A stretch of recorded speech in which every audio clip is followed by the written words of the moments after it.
ऑफिसरों के अटैच में होता है, ठीक है, ऑफिसर्स के अटैच में होता है, तो इसकी थोड़ी पावर अलग होती है। नमस्कार दोस्तों, आप सही कहता है विक्ट्रेडा पे स्वागत है। आज की वीडियो बहुत ही खास होगी क्योंकि थोड़ा सा आपको मोटिवेशन मिलेगा इस मैं जो आपको आज बताने वाला हूं, क्योंकि आज मैं आपको बताने वाला हूं बीएसएफ हेड कांस्टेबल मिनिस्ट्रियल की जॉब प्रोफाइल के बारे में। यानी कि इसको काम क्या करना पड़ता है, सैलरी कितनी मिलती है, प्रमोशन कैसे होता है, फैमिली साथ में रख सकते हैं कि नहीं रखते, स्टडी कर सकते नहीं कर सकते, पूरे ऑलराउंड आपको सारी चीजें आपको इस वीडियो में बताने वाला हूं। तो वीडियो को प्लीज लास्ट तक जरूर देख लेना, क्योंकि मैं आपको सारी ऑथेंटिक इंफॉर्मेशन देता हूं। मगर आप वीडियो को पूरा नहीं देखते हो, चैनल को सब्सक्राइब भी नहीं करते, इवन आप चैनल को सब्सक्राइब तो कर लिया करो, क्योंकि बहुत ही ऑथेंटिक आपको मैं इंफॉर्मेशन देता हूं। टेलीग्राम के चैनल से जुड़ जाना और इंस्टाग्राम पे मुझे फॉलो करें। सभी चीजों का लिंक आपको डिस्क्रिप्शन बॉक्स में मिल जाए, कहीं और जाने की जरूरत नहीं है। डिस्क्रिप्शन बॉक्स में आपको टेलीग्राम, इंस्टाग्राम और चैनल को सब्सक्राइब कर लेना, वो तो दिखता ही रहता है, आगे कर लेना। चलते वीडियो को स्टार्ट करते हैं। तो सबसे पहले हम बात करेंगे कि आप सबको पता है बहुत सारे क्वेश्चंस आते हैं, लोग मन में डाउट होता है कि जॉब कैसी है, क्या करना पड़ेगा, बॉर्डर पे जाना पड़ेगा, ये वो। तो सबसे पहले मैं आपको बताऊंगा कि काम क्या करना होगा, आपका काम क्या करना होगा, टाइमिंग क्या होगी। देखिए, मिनिस्ट्रियल का मतलब ही होता है कि एक तरह से आप देखिए, ये क्लर्क होता है, ठीक है। अगर इसको आम भाषा में कहा जाए क्लर्क, और इसको ये फौज की भाषा में कहा जाए तो बाबू, ठीक है। ये बाबू होता है, जिसको अगर ऐसे कहे तो बाबू, ये होते ही मतलब फौज की भाषा में मिनिस्ट्रियल तुमको नहीं कहेंगे वो, या फिर हम आईटीबीपी की बात करें तो उसमें सीएम कहते हैं, सीएम स्टाफ है, या फिर कहेंगे बाबू साहब करके बात करेंगे। तो बहुत ही रिस्पेक्टफुल जॉब है फौज की बात करें, फौज की लाइन में, तो ये बहुत ही रिस्पेक्टफुल जॉब है। क्लर्क का काम ही होता है कि पेन और पेपर वाला काम करना। इसके अलावा आपको बॉर्डर पे नहीं जाना है, कुछ भी नहीं, एक्स्ट्रा एक्टिविटी कुछ भी नहीं करनी है, क्योंकि ऑफिस के काम ही नहीं हो पाते, तो आप एक्स्ट्रा एक्टिविटी करोगे कैसे। तो टाइमिंग की बात कर लूं तो काम तो आपको समझ में आ गया कि ऑफिस जाना, ऑफिस में करना है, उसके अलावा बॉर्डर वगैरह पे नहीं जाना। जॉब बहुत अच्छी है, बाबू कहलाओगे आप। टाइमिंग की बात कर ले तो टाइमिंग सुबह 9 बजे से कहेंगे। देखिए, टाइमिंग जो है वो एरिया पे डिपेंड करती है। मान लीजिए कोई ऐसा एरिया है जहां पर सूरज देर से निकलता है, तो वहां टाइमिंग कुछ और होगी। जहां सूरज जल्दी निकल जाता है वहां टाइमिंग कुछ और होगी। अगर मान लेते हैं कि सुबह 9 बजे से अगर ऑफिस हो जाता है, तो 9 से आपका 1 बजे तक का ऑफिस होगा, फिर 1 बजे से आपका रेस्ट हो जाएगा, फिर 4 बजे आपको और बुला लेंगे, 4 से 7:30 या 8 बजे तक कर देंगे, 7:30 या 8 बजे तक कर देते हैं, ठीक है। ये आपकी टाइमिंग होती है। 9 से 1 होगा, फिर बीच में गैप मिलेगा आपको लंच वगैरह खाना वाना खाने के लिए, ठीक है। उसके बाद 4 बजे दोबारा ऑफिस जाना है, 4 से फिर 7:30 8 बज जाता है, ठीक है। ये ऑफिस का काम है। आपको रहना वहीं पर है, खाना वहीं पर है, सब कुछ वहीं पर करना है, कहीं भी कुछ दिक्कत नहीं। रहने की फैसिलिटी भी आपको मिलती है। तो पढ़ाई वढ़ाई जो करना चाहो ना तो कर सकते हो। अगर आप चाहते हो कि मैं आगे और तैयारी करना चाहता हूँ, बहुत अच्छी पोस्ट के लिए करना चाहता हूँ, तो आप इस जॉब में तो कर सकते हो, क्योंकि इसमें टाइम मिल जाता है। जैसे कि 9 से सीखे सुबह 9 बजे से पहले का समय वो आपका है, और 1 से 4 बजे का जो समय है वो आपका है। खाना वगैरह आपको मेस में मिलता है, खाना बनाने की कोई जरूरत नहीं पड़ती है। और शाम को 8 बजे का टाइम आपका है, आपको कोई डिस्टर्ब भी नहीं करता, आपकी बहुत ही रिस्पेक्ट होती है, क्योंकि एक ऑफिशियल काम करते हो। आप समझ ही लो, जब एक ग्राउंड में आप जाते हो, वहां पर एक बाबू होता है, तो वहां जाते हो, सर खड़े रहते हो, तो वैसे ही एक ऑफिस होगा, ऑफिस में आपकी सीट होगी, आपको पेंशन का काम करना है, किसी के रिटायरमेंट का काम करना है, किसी का प्रमोशन का काम करना है। तो बहुत सी चीजें जो ऑफिस के काम होते हैं वही काम आपको करने हैं। सैलरी की बात करें तो सैलरी अभी अराउंड की बात करें अभी आपकी, तो अभी अराउंड आपकी 45 प्लस बन जाएगी। अभी इसमें कटपिट की नहीं बता रहा हूं, कटपिट तो एरिया पे भी डिपेंड करता है, एरिया पे अलाउंसेस भी डिपेंड करते हैं, किस एरिया में हो। तो 45 आप मान लो कि सैलरी आपको इतनी मिल जाएगी कि आप सेटिस्फाई रहोगे, उससे कोई दिक्कत नहीं होगी। प्रमोशन की भी बात कर लेते हैं, और सैलरी के साथ आपको ये भी बता दूं कि आपको कैंटीन वगैरह सब कुछ मिलेगा, ठीक है। कैंटीन वगैरह की सुविधा मिलेगी, ठीक है। कैंटीन कार्ड वगैरह मिलेगा, अपनी फैमिली को भी आप कार्ड दे सकते हो। फैमिली आपकी अगर मान ली घर पे है, तो वहां से घर पे जाके भी कैंटीन वगैरह की सुविधा ले सकते हो, उसमें कोई भी दिक्कत नहीं है। बाकी रिस्पेक्ट तो मिलेगी समाज में। प्रमोशन की बात कर ले तो पहला प्रमोशन जो है, देखिए इसमें डिपार्टमेंटल प्रमोशन नहीं होता। आईटीबीपी की मैं बात बता दूं तो आईटीबीपी में क्या होता है कि डिपार्टमेंटल प्रमोशन नहीं होता। उसमें जो एक बेसिक प्रमोशन चलता है ना, कि जैसे जब आपका सीनियर है वो प्रमोट होगा तो सीट खाली होगी, फिर आप जाके प्रमोट होगे, तो ऐसा आईटीबीपी में चलता है। ये हेड मतलब मिनिस्ट्रियल की पोस्ट होती है ना, क्या होता है, ये मतलब पढ़े लिखे होते हैं बहुत ज्यादा, मतलब इनके पास टाइम भी होता पढ़ने का। तो इसमें क्या कर दिया इन्होंने कि डिपार्टमेंटल प्रमोशन हटा दिया।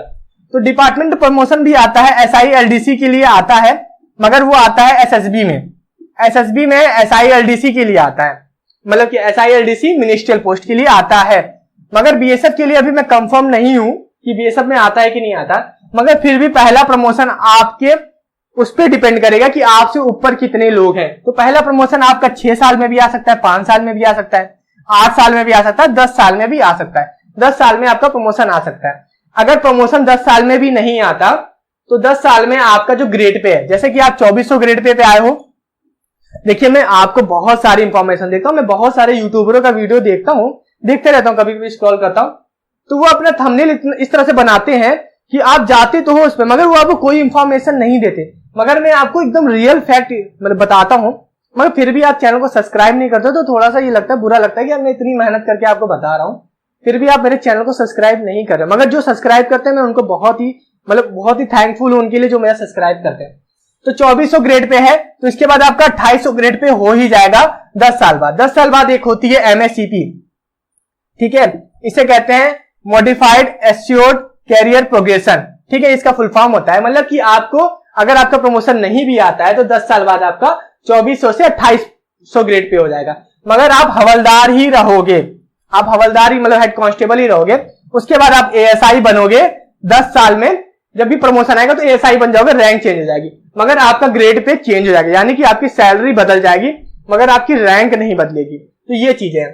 फैमिली की बात करें, फैमिली आप रख सकते हो, इस पोस्ट में ही आप फैमिली रख सकते हो। जीडी की बात करें तो जीडी में फैमिली रखना बहुत ही मुश्किल होता है, ना के बराबर होता है। अगर आप बटालियन में पोस्टेड हो तब आप फैमिली रख पाओगे, अगर मगर बटालियन में पोस्टेड नहीं हो तो फैमिली रखना बहुत ही मुश्किल होता है। मिनिस्ट्रियल पोस्ट ऐसी है जिसमें आप फैमिली को आराम से रख सकते हो, आपको क्वार्टर भी मिल जाता है। अगर आप बाहर भी, कैंप के बाहर भी रूम लेना चाहो तो वहां भी परमिशन लेकर रूम लेकर रह रख सकते हो अपनी फैमिली को।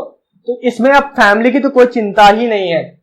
उसके बाद करें लीव की, लीव की बात करें तो टोटल 75 डेज की लीव मिलती है, ठीक है। उसमें आपकी 60 दिन मिलती है, आपकी ईएल मिलती है। ईएल को कहते हैं अर्न लीव, अर्न लीव कहते हैं, ठीक है।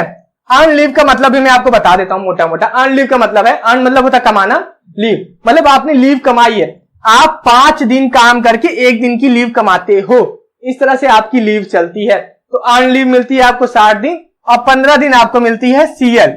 सीएल मतलब होता है कैजुअल लीव, ठीक है, कैजुअल लीव इसे कहते हैं। तो ये आपकी कोई, इस पे कोई हक नहीं है, ये आपको डिपार्टमेंट की तरह से कैजुअल लीव दी जा रही है, ये आपके अकाउंट में जुड़ती भी नहीं है। मतलब अकाउंट का मतलब क्या होता है, जैसे मान लीजिए आपकी 60 दिन की लीव है और आपने 60 दिन लीव ली, मगर 60 दिन में आपने केवल 45 दिन लीव ली, 15 दिन आपने लीव नहीं ली साल भर में। जो 15 दिन आपकी बची है वो आपके अकाउंट में ऐड हो जाएगी और 300 लीव से ज्यादा आप अपने अकाउंट में नहीं रख सकते हो। तो जब क्या होता है, जब आप जॉब छोड़ते हो तो आपको उसका पैसा मिल जाता है, और लीव जमा करके रखना भी चाहिए, क्योंकि कभी कभी कोई प्रॉब्लम हो जाती है तो आपके पास लीव जमा रहेगी तो बोलोगे सर मेरे पास लीव है, मैं जा सकता हूं। तो अर्न लीव इसे कहते हैं, ईएल को अर्न लीव कहते हैं और इसे कैजुअल लीव कहते हैं। तो लीव के बारे में। फ्यूचर की बात करें, फ्यूचर बहुत ही ब्राइट कहूंगा मैं इसमें। अगर आपको इसके आगे कुछ भी नहीं करना है तो बहुत अच्छी जॉब है, बहुत अच्छा है। ट्रांसफर की बात करें तो 3 साल में ट्रांसफर हो जाता है, मिनिमम मतलब कि मैक्सिमम 3 साल में ट्रांसफर हो ही जाएगा। कभी कभी 2 साल में भी ट्रांसफर हो जाता है, कभी कभी जरूरत के हिसाब से भी वो ट्रांसफर करते हैं, वो उनकी मर्जी के भी ऊपर होता है कि कभी कभी वो ट्रांसफर कर देते हैं। जैसे 3 साल में ट्रांसफर उनका हो जाता है जो मतलब कि प्लेन एरिया में रहते हैं, थोड़े हार्ड एरिया में, और 2 साल में उनका ट्रांसफर होता है जो लद्दाख वगैरह, लेह वगैरह में रहते हैं, उनको 2 साल में ट्रांसफर कर देते हैं। लेह वगैरह में क्यों ट्रांसफर कर देते हैं, क्योंकि लेह वगैरह में आपको पता है कि वहां का इन्वायरमेंटल नेचर वगैरह बहुत ही डिफिकल्ट है, तो वहां ज्यादा समय के लिए किसी बंदे को नहीं रख सकते, तो 2 साल में वहां ट्रांसफर कर देते हैं। अब बात करते हैं लोकेशन की। लोकेशन आपको होम स्टेट मिल सकता है, आपको दिल्ली मिल सकता है, आप सीजीओ मतलब कि वहां हेडक्वार्टर में भी आप जाते हो, हेडक्वार्टर में भी आप ड्यूटी करोगे, 3 साल वहां कर सकते हो। तो दिल्ली वगैरह में भी, जहां पर भी बीएसएफ की बटालियन है वहां पर आप जा सकते हो, तो अपनी चॉइस दे सकते हो। तो चॉइस के लिए बहुत ही एक अलग चीज है, मैं उस पर अलग बताऊंगा आपको, ठीक है। ड्रेस कोड, ड्रेस कोड आपको यहाँ दिख रहा होगा, इस तरह के ड्रेस मिलते हैं, 3-4 ड्रेस कोड है। एक इस तरह की वर्दी होती है, एक नॉर्मल पीटी ड्रेस वगैरह होता है, कहीं पर ट्रैक सूट चलता है, इस तरह से है। तो जॉब प्रोफाइल के बारे में मैंने आपको सारी चीजें बता दी, लीव की बता दी, फैमिली भी, फ्यूचर भी, पढ़ाई करना चाहते हो पढ़ाई भी कर सकते हो, ठीक है। काम क्या करना होता है, क्लर्क का काम करना होता है, बॉर्डर पे जाना नहीं होता। कुछ फौज की जो एक्टिविटी होती है, देखिए फौज में अगर आप जाते हो, अगर आप बेल्ट लगा रहे हो, शूज पहन रहे हो, वर्दी पहन रहे हो, तो आपके फौज के रूल को फॉलो करना पड़ता है। आप सिविलियन नहीं हो कि आप हर की चीज में ना कह दोगे मैं नहीं करूंगा। फौज में पहली बात आप ना नहीं कह सकते कि मैं नहीं करूंगा, तो फौज में ये रूल चलता है, तो ये रूल सब पे लागू होता है, मिनिस्ट्रियल पे भी लागू होता है कि वो किसी ऑफिसर की बात को ना नहीं कह सकते, काम तो करना पड़ेगा। मगर इसकी जो पावर होती है ये अलग कैडर से, जो और कैडर है, फॉलोवर स्टाफ है, जीडी स्टाफ है, तो उससे ये अलग होता है। ये एक तरह से ये ऑफिसरों के अटैच में होता है, ठीक है, ऑफिसर्स के अटैच में होता है, तो इसकी थोड़ी पावर अलग होती है। एक तरह से क्लर्क कह लो, जैसे कि मान लो आपके डिस्ट्रिक्ट में कोई डीएम है, डिस्ट्रिक्ट के डीएम का जो क्लर्क होगा उसके पास पावर होगी कि नहीं होगी? आप जाओगे उसके क्लर्क के पास ही जाओगे, डीएम से डायरेक्ट नहीं मिल सकते, पहले क्लर्क के पास जाना पड़ेगा। तो सेम चीज यहां पर भी है, एक तरह से आप ऑफिसरों के अटैच में रहते हैं तो बहुत ज्यादा आपको पावर भी रहती है, मगर उससे ज्यादा आपके पास प्रेशर भी रहेगा। देखिए जितना ज्यादा काम उतनी ज्यादा रिस्पॉन्सिबिलिटी, और जितनी ज्यादा रिस्पॉन्सिबिलिटी उतना ज्यादा प्रेशर। तो सब अपने एक पैरेलल में चलते हैं, सब एक साथ पैरेलल में चलते हैं। तो आप अगर आपको मतलब कि वो मिलेगी, इज्जत मिलेगी, सम्मान मिलेगा, तो उसके साथ आपको रिस्पॉन्सिबिलिटी भी मिलेगी। तो आप ये नहीं कह सकते कि मुझे रिस्पॉन्सिबिलिटी नहीं चाहिए, केवल इज्जत चाहिए, तो ऐसा नहीं हो सकता। आपको सब कुछ पैरेलल लेके चलना पड़ेगा।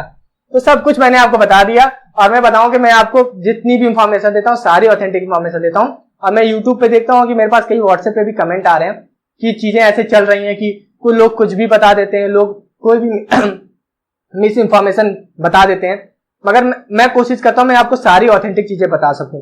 तो प्लीज अगर आपको वीडियो अच्छी लगती है, वीडियो को लाइक कर दिया करें, दोस्तों से शेयर किया करें, और चैनल को प्लीज सब्सक्राइब कर दिया करें। और 15,000 हमारे सब्सक्राइबर हो गए, बहुत बहुत धन्यवाद इसके लिए, ऐसे ही अपना प्यार बनाए रहे। तो वीडियो को समाप्त करते हैं। वीडियो अच्छी लगे तो वीडियो को लाइक कर देना, चैनल पर नए हो तो प्लीज चैनल को सब्सक्राइब कर देना। अभी लेते हैं अलविदा, मिलते हैं नेक्स्ट वीडियो में। Thank you so much.